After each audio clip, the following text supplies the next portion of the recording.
diambil dari kitab Yohanes pasal 3 ayat 3. Yohanes 3 ayat 3, Yesus menjawab, katanya, "Aku berkata kepadamu, sesungguhnya jika orang tidak dilahirkan kembali, ia tidak dapat melihat kerajaan Allah." Dengan judul Mati untuk Hidup. Demikian bacaannya. Setiap manusia dimulai dari satu sel. Sel itu membelah lagi dan lagi, berkembang menjadi bagian tubuh yang berbeda. Tubuh manusia dewasa terbentuk oleh lebih dari 60 triliun unit struktural materi hidup yang ukuran, bentuk, dan fungsinya berbeda-beda. Ini disebut sel. Apakah Anda tahu berapa jumlahnya? Sekitar 600 kali lebih banyak dari jumlah bintang di dalam Bima Sakti. Begitulah luar biasanya rumitnya kita. Setiap detik sel-sel dipenuhi dengan aktivitas, pembangunan, pembangunan kembali, dan mendidikan energi. Sel-sel itu bekerja sepanjang waktu, secara lambat dan dengan cepat, namun tidak menghentikan pengoperasian bahkan saat Anda tidur. Dan semua sel kecuali sel-sel saraf memperbanyak dirinya sendiri. Misalnya, jika potongan dari lever Anda diangkat melalui pembedahan, sel-sel lever yang tersisa akan bertambah banyak sampai organ kembali ke ukuran aslinya. Sejak dari masa kelahiran, sel-sel kulit tulang, sumsum tulang, dan sel-sel jaringan penghubung mengalami kematian dan direproduksi kembali. Adalah melalui proses kematian dan kelahiran kembali ini kita menikmati kesehatan yang baik. Kesehatan rohani yang baik memerlukan proses kematian dan kelahiran kembali yang sama. 2000 tahun yang lalu Yesus menyampaikan salah satu khotbahnya yang paling mendalam kepada para pendengar yang berjumlah satu orang. Seorang Farisi bernama Nikodemus. Pesannya adalah, engkau harus dilahirkan kembali untuk melihat kerajaan Allah. Nikodemus bingung, bagaimana seorang bisa dilahirkan kembali padahal dia sudah tua? Tidak mungkin masuk kembali ke rahim ibu untuk kedua kalinya. Yesus menjelaskan bahwa kelahiran kembali haruslah kelahiran dari air dan roh. Dengan kata lain, kita harus meninggalkan kemarahan, meninggalkan rasa sakit, meninggalkan iri hati, cemburu, dan kepahitan.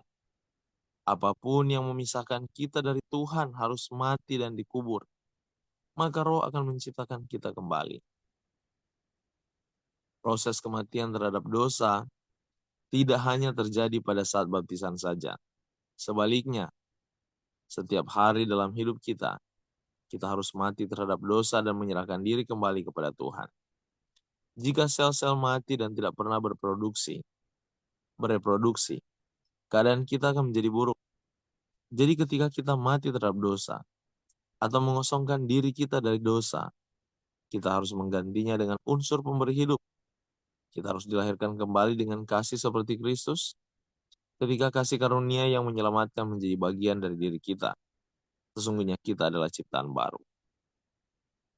Tuhan, adakah suatu dalam hidup saya yang menghalangi saya untuk dilahirkan kembali hari ini? Umat Tuhan yang dikasihi, pada pagi hari ini kita diajak dan diingatkan kembali bahwa kerohanian kita perlu dilahirkan kembali. Kita sering mati di dalam dosa. Kita dilumpuhkan dengan karakter-karakter kita yang mungkin kita katakan ini sulit Tuhan untuk kita tinggalkan. Tetapi sebagaimana sel-sel yang ada dalam tubuh yang memiliki kuasa untuk reproduksi, demikian Tuhan memberikan satu pengharapan di dalam Yesus, di mana sel-sel kerohanian kita akan Tuhan bangkitkan kembali. Hanya apabila kita serahkan dan memasrahkan segala hidup dan segala keinginan kita kepada Tuhan. Hanya oleh kuasa itu saja kita akan dapat dibangkitkan kembali, dibangunkan kembali. Umat Tuhan, sebagaimana sel-sel itu bekerja di dalam satu kuasa yang tidak kelihatan, demikian kuasa rohani itu bekerja dengan satu kuasa yang tidak kelihatan. Untuk itu percayakanlah segala hidup kita kepada Tuhan. Kenali karaktermu, kenali kelemahan-kelemahanmu, dan serahkan itu sepenuhnya kepada Tuhan. Minta supaya Tuhan menolong kita untuk dimampukan, untuk diubahkan, dan digantikan hati kita dengan hati yang baru. Sebagaimana janji-janji Yesus yang Tuhan Yesus sendiri ungkapkan kepada Nikodemus sekalipun. Dia katakan bagaimana pekerjaan roh itu bagaikan angin. Tidak dapat engkau lihat, Nikodemus, dari arah mana dan kemana angin pergi. Tetapi pekerjaan angin itu, sebagaimana pekerjaan roh itu, akan mencapai apa yang akan dicapai. Hanya apabila kita mau roh, sehingga kita boleh hidup dalam roh, bukan hidup dalam daging lagi. Biarlah renungan ini boleh membawa hati pikiran kita pada hari ini, sepanjang aktivitas kita boleh dilahirkan kembali di dalam roh kebenaran Tuhan. Tuhan Yesus memberkati kita semua, dan mari kita satukan hati kita, kita berdoa. Bapa kekal yang bertata di sorga, Allah yang maha indah, maha mulia, terima kasih atas janji-Mu Tuhan. Sebagaimana Engkau janjikan itu kepada Nikodemus, Engkau janjikan itu kepada seluruh pengikut-Mu, seluruh orang yang kepada sebagai anak-anak yang Engkau kasihi.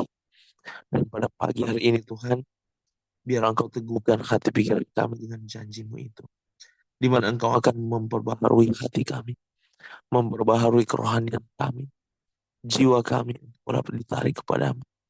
Mampukan kami untuk mampu meninggalkan segala dosa-dosa pelanggaran kami, kebiasaan-kebiasaan kami yang jahat. Kami manusia durhaka Tuhan, kami najis, kami tidak layak. Namun Tuhan, kami berharap kepada Roh Kudus yang Engkau janjikan, perubahan-perubahan yang Engkau janjikan. Biarlah firman-Mu itu melekat dalam hati. Dan sepanjang hari ini kami meletakkan segala pengharapan kami padamu Tuhan. Engkau yang akan memberikan kepada kami roh kepuasan dan memberikan kepada kami berkat-berkat-Mu dalam pemeliharaan yang nyata dalam hidup kami. Kami serahkan segala hidup kami padamu pada sepanjang hari ini. Pujilah Engkau Yesus Allah Juru Selamat kami yang hidup. Kami sudah berdoa dan mengucap syukur kepada. Amin.